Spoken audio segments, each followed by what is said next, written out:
You see the Mm. slides now? Yeah. Okay. So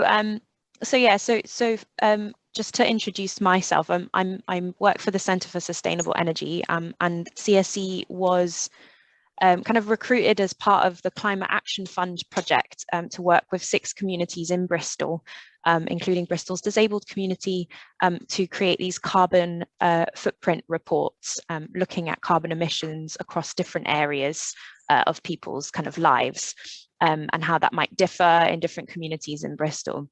So for Bristol's disabled community, we looked at how carbon emissions resulting from different activities that a household engages in differs between Bristol households which have at least one disabled person compared with households which don't have a disabled person. And this is a kind of consumption-based footprint. So that means it's looking at the emissions that we emit through what we do in our own lives, looking at kind of how we eat and drink, what transport we use, looking at the energy that we use in our homes, and what things we buy, and also how we deal with waste. So I am just going to focus on housing today, but there is a slide here which explains a bit more detail about these kind of different themes that we have looked at. So I will send over the slides, Emma, for you to circulate so people can have a read through that in their own time. And so why did we do this? So having a picture of what your community carbon footprint looks like is a really great starting point to understand the activities which can result in carbon emissions. And then from here, we can begin to think about the different activities needed to reduce emissions and where to kind of focus attention, what activities are possible at individual level, and what action is needed at community level, even at Bristol-wide, or even looking at national level as well. So this is kind of an overview of the carbon footprint, looking at non-disabled households and households with at least one disabled person. And we can see kind of clearly that on overall, this is per household, carbon emissions are lower for households with at least one disabled person. And if we think about how, like Suad was talking about before, that on average, people who have disability in their households will have a lower income, and that's also probably why they have lower emissions as a whole as well. So whereas if you look at individual kind of stories, you might think people are using more energy in the home as well because of having to use different kind of equipment and things like that. As a whole, it is lower. People with higher incomes tend to engage with higher emitting activities like driving around and flying on holidays and things like that. So that's kind of generally why we think this is lower.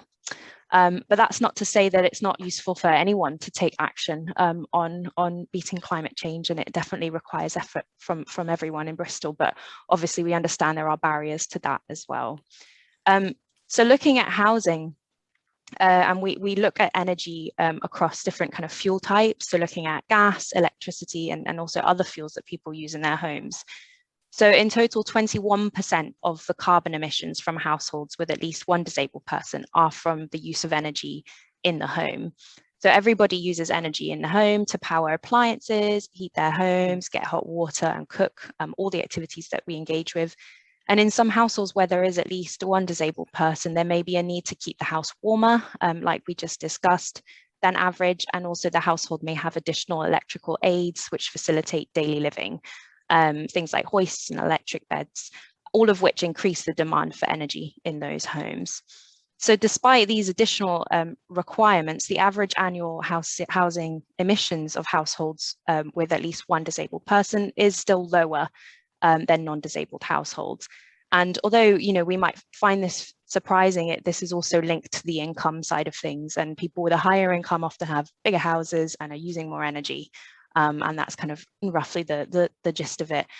However, like this data only kind of tells one story. We know that from people's real life experiences, people with disabilities might feel like their bills are really high and struggle to kind of manage that, and also have barriers to reducing their energy use as well. And so we would recommend that anybody kind of gets the right advice that's appropriate for their kind of situation or how they can reduce energy. And also work with housing providers to ensure that homes are properly equipped and well insulated and kind of ready for people to live kind of low energy use lifestyles and still maintain a good quality of life. So some key kind of suggested activities that came out of this report on the housing front, so what Bristol's disabled community can do. So in general, we can work to increase energy literacy across the community through workshops, events, and advice sessions as well. There's lots of organisations like CSE that can offer energy advice to people from the disabled community to help them kind of manage their fuel bills and also understand how to keep warm and reduce their energy as well to cut their carbon emissions. And also flag there will be some households that are have a disability in them, but also are able to pay, and making sure that they understand where they can get also kind of funding to help for measures as well. And also how they can get support to understand what they can do in their homes. And also kind of, I mentioned before, we're engaging with key housing bodies and private landlords about what they can do to homes to increase the energy performance of them.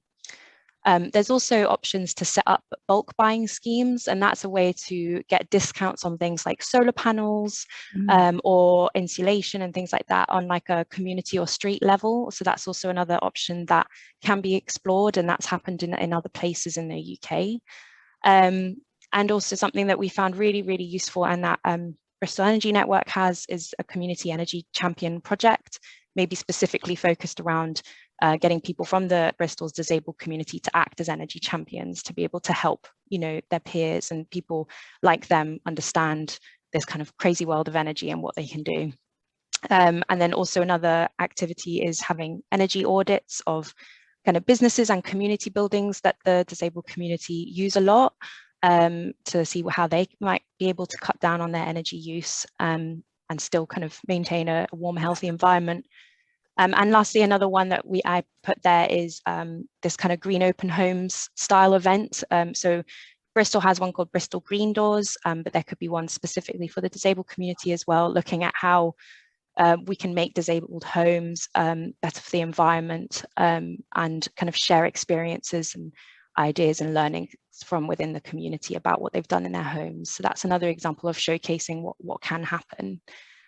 So these are just some ideas. There's also some more in the report as well. I think some extra ideas, but I thought these ones were key to mention today.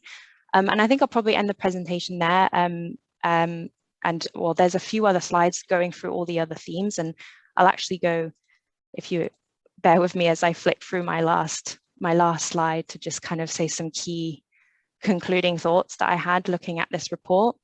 So although Bristol's disabled community has a lower footprint than Bristol's non-disabled community, like I mentioned, everyone will need to be part of Bristol's journey to net zero.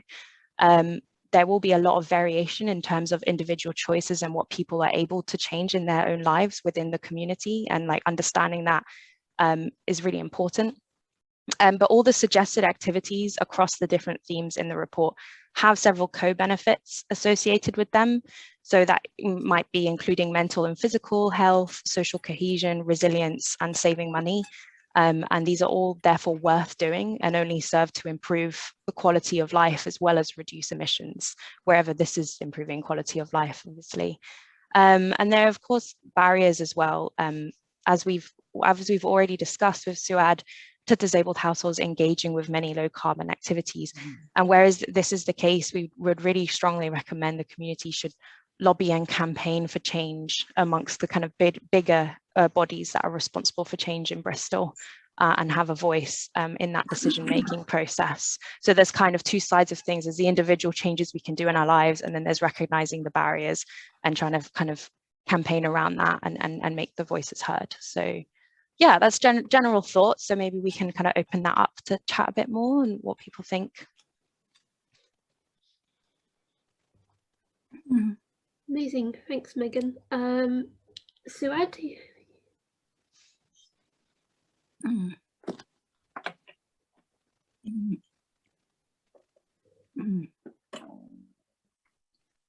Going back several years, there was an opportunity for a community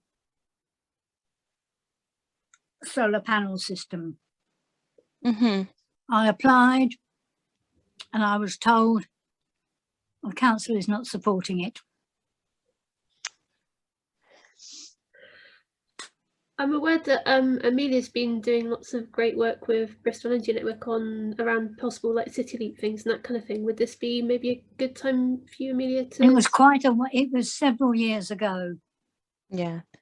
but I'm aware that, for instance, I made inquiries about insulation. A neighbour, who is the end terrace, I'm a mid terrace, had major insulation put on the outside round his bricks. And he said the difference in his energy bills was phenomenal. He was really quite shaken by the savings he was making. But when I made inquiries, the cost was thousands of pounds, which if you happen to be someone who is working and can justify it, fine. But if you're a pensioner on a limited income and you have to watch your money so that, yes, I get disability living allowance, but I have to preserve some of that so that if anything dies, I can replace it. So can I just add something there, because this is really relevant. There is funding available for people like yourself and people on disability living allowance. Organisations like, and this sounds like I'm just marketing CSE now, but there are advice services that people with disabilities can call, like the Centre for Sustainable Energy, to be able to find out whether you can get things like insulation, definitely at discounted, if not for free, depending on what insulation it is. And it's always different depending on people's specific circumstances, but I know that having certain benefits does make you eligible for what we call energy company obligation funding. So it's definitely, I think this is like an activity that can really help. And that's what I mean about the energy literacy, is not just helping people understand about energy, but also understand what support there is available out there, because that does exist. And it's just kind of making more people aware that that does exist. And although these things can be really expensive, where it's possible, that they can also be financially supported. And it does make a phenomenal difference on the bills for sure, and on carbon emissions as well. I don't know too much about kind of what's going on in terms of kind of solar energy in Bristol currently, but so maybe Amelia can feed on that. But definitely on the insulation side of things, like contact CSE. Yeah, it's definitely, the support is out there for sure. Great. Yeah, in terms of solar, I'd be interested in which scheme it was that you were trying to apply to.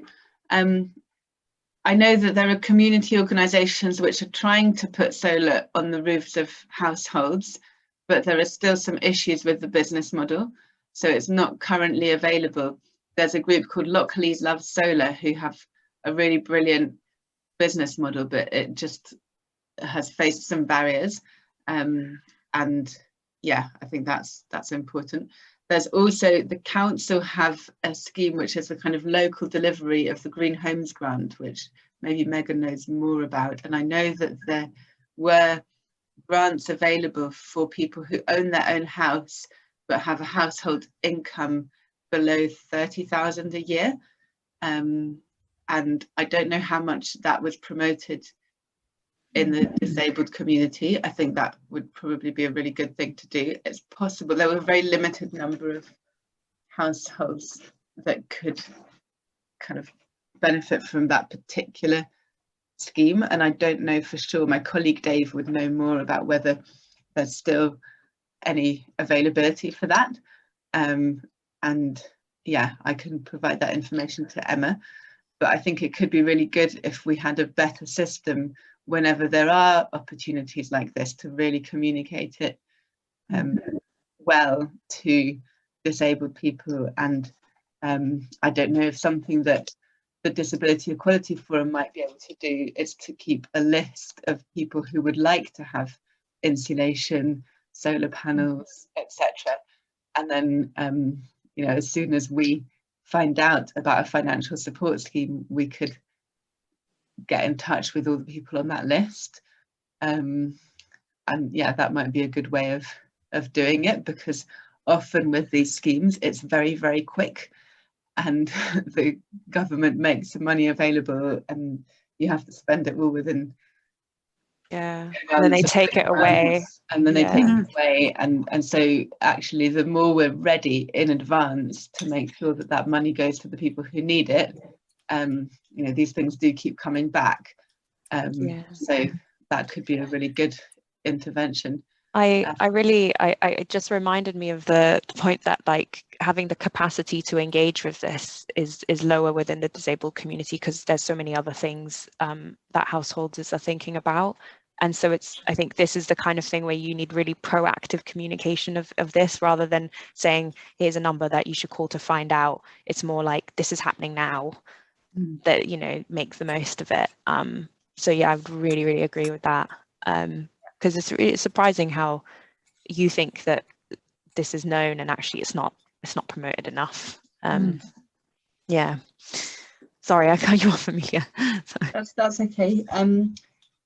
Yeah, and another thing that we thought about within the Energy Network team is that because of the need to do all of these changes to all of the houses, make them more energy efficient, there could be an opportunity for at least for some training for the builders doing that, to be aware of accessibility issues, and at a minimum for them to not install measures that make accessibility in those houses worse.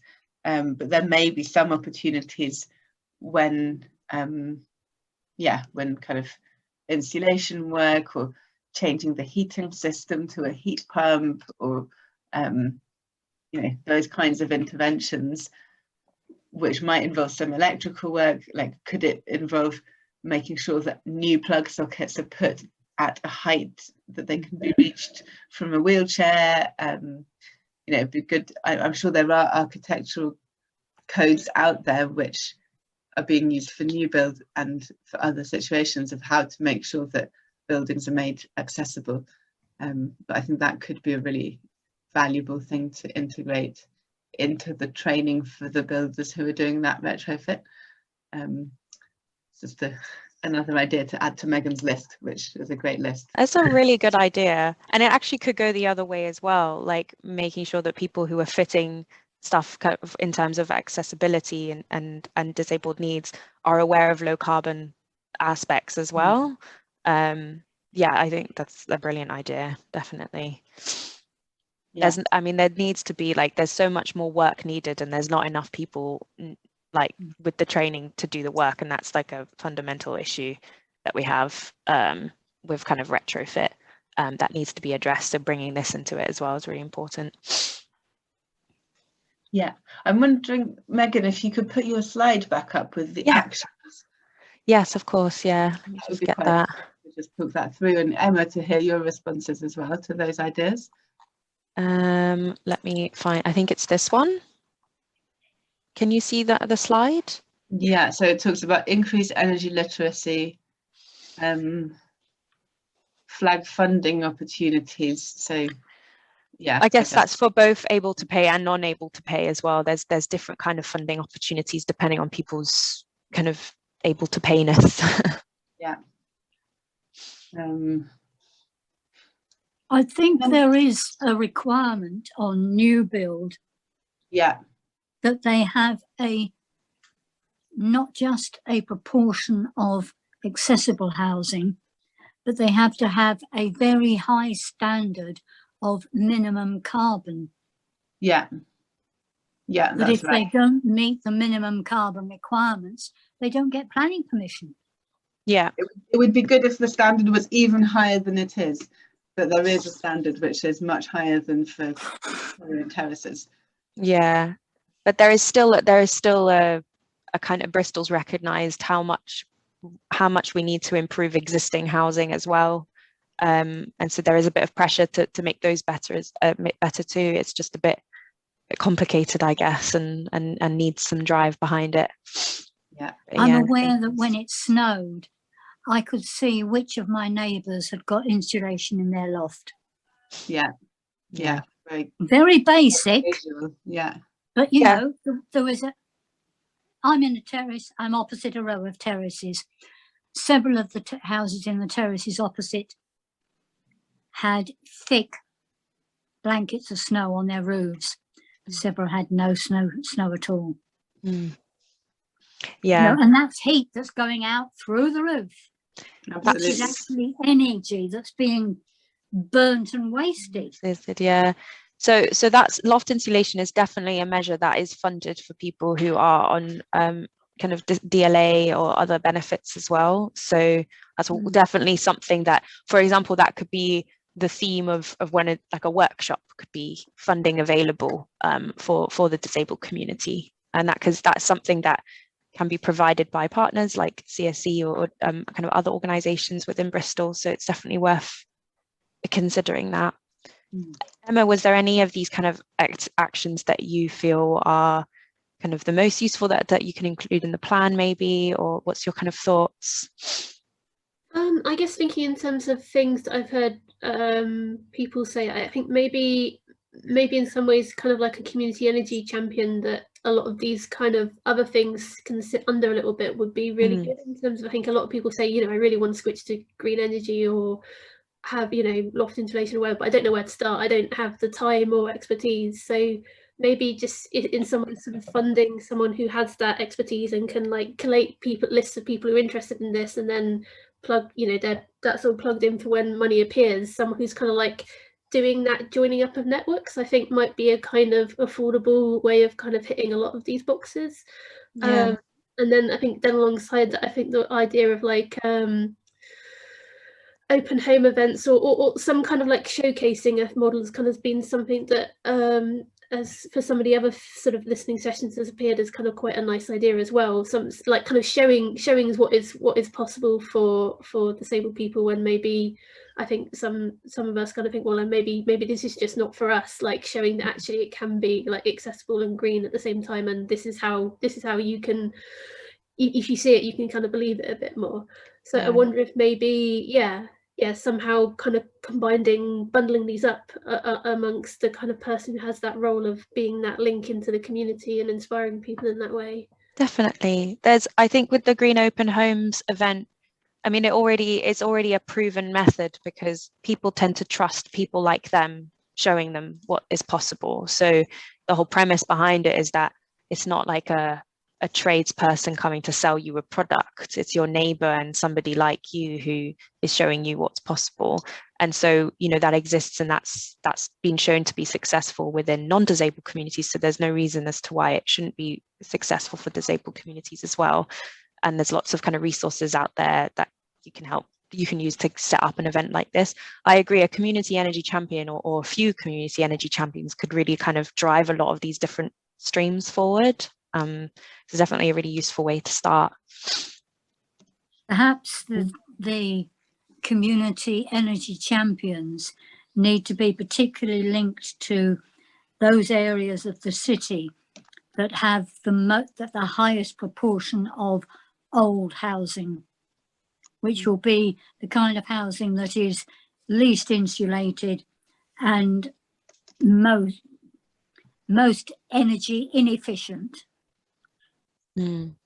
Modern houses have to be built with a standard of energy efficiency which was completely unheard of 15, 20 years ago, let alone 50 or 100 years ago, which is when a lot of the Bristol housing stock was built. Yeah, it's a good idea. I'm just thinking with the open homes idea, that sounds like a great idea. And just thinking about transport and access, and you know, if there was a particular disability focused open homes, kind of green open homes event, it would be great to have some funding, to have an accessible bus, and to, you know, have all the support that's needed so that disabled people can really participate and go and visit homes. And yeah, I think that would be brilliant. Yeah. And then I'm also thinking whether we can really do some really targeted work to support disabled people to do some of the bigger retrofit projects in terms of like external wall insulation and that kind of thing, ahead of doing an open homes event. And then there'd be some really great projects to look at, and we could really make sure that there's good thinking through of the access needs. And but then the electricity, because that's the heat side of things, the electricity side of things, I think there's also a lot of potential. Emma, sorry. Oh, sorry, no, keep going if you had more to say. No, go for it. I was just wondering, I think one of the things I was thinking about open homes is, I know I've been looking quite a few houses lately, and there's quite a lot of like Zoom tours. I wonder if maybe, I think it'd be really great to get but maybe people who can't even go, like you could have a recorded one, but also maybe just slots in the day where if you want to zoom in and sort of go around someone's house on their computer and be talked to, I think maybe that'd be quite nice of way of bringing people in as well. Yeah, we did that for Bristol Green Doors last year, Emma. I don't know if I think there was some Zoom tours, but there was also some videos that were recorded, and then that was a good kind of marketing tool as well, which got posted on YouTube and things like that for people to look at in their own times. But I think the Zoom tours are a really good idea. Yeah. I think one of the things that's really nice with the open homes tour is being able to ask questions to the householder. Yeah. Which a video, gives you one side of the story, but it doesn't let me say, hey, Suad, back and forth. How was it when, how was it for you when you were living in your house and there were builders doing all of this stuff to your house and it was really inconvenient? I can imagine that there might be a lot of concerns about the actual disruption during a building project, which if there are people who've been through that experience and are able to answer questions and share about it, that's really helpful. Yeah. The other thing that I just thought of that's not on this list, and I'm sure Amelia will probably know about it as well, is the cheese project, and so that's like that's a project that started in Bristol, I think, by Dave Tudgy, which is looking at like thermal imaging surveys of houses, old houses, to kind of show where heat is being lost. It's a bit like the snow on the roof that Suad was talking about. Yeah, and high-tech version of it. Yeah, and that's a really engaging way to show people where heat is being lost, and it can help people then engage with their housing provider or their landlords to be like, this isn't right, I'm losing so much heat, and also that would be really important for people who are living in cold homes and from the disabled community to be able to kind of have something very visual that shows that, and that's something that exists, the technology's there, so it might be worth looking into that project as well and seeing how that could help work with the disabled community. CHEES stands for Cold Homes Energy Efficiency Survey Experts, I think. So yeah, I think that might be worth looking at as well. Brill. I feel like there's so many good ideas here. It'd be really great to get a bit more feedback from some other disabled people. So if people are happy, I thought maybe what I'd like to do is I'll probably like sort of cut out the video presentation part of it and the brief discussion of the ideas, and then kind of send that list of potential ideas with the video to the people who were interested but couldn't attend, and then maybe we can have some sort of back and forth of their sharing of other lived experiences and how they sort of feel about these ideas. And it could be great to get your input on kind of like what we could do around how they respond as well, if continue over email sounds a practical solution. Yeah, absolutely, definitely. Sounds good. And just in terms of the champions and so yeah, one of the projects that Bristol Energy Network works with CSE is the WHAM project, Warm Homes Advice and Money, and as part of that there's like a helpline with lots of advice available, but there's also, we've been training champions to help people access the Warm Homes discount and help people switch supplier, which can be ways of making a really big saving on your energy bill. And a lot of people don't realise how much energy you can save just by switching away from the supplier that you've been with for a long time. So that could be something we could, you know, provide training of how to do that, and then that can be passed on to other people.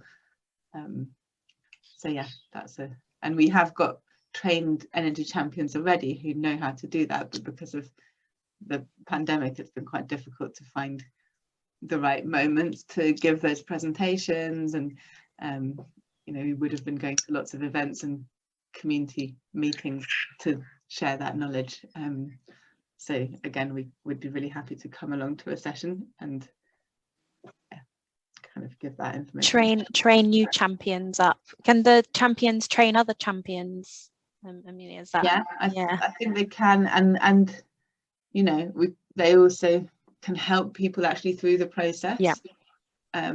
So it's that kind of hand holding of like, okay, let's get on the website, let's look at the different prices that are available, let's make sure that your energy supplier does offer the Warm Homes discount, and, you know, just checking that through. So that kind of one-to-one support is not, you know, the kind of debt advice and more complex support needs to go to the helpline, but energy champions can help with the switching and accessing the Warm Homes discount.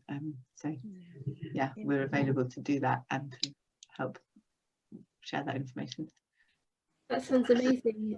I think that kind of like one-to-one role would be really great for if we can get some funding for some kind of champion, because I feel like probably there's quite a lot of people in the disabled community who'd like really appreciate that, and really I think that'd be probably a much easier way of kind of supporting them than kind of having a workshop, which I think sometimes it's quite hard to bring people to that.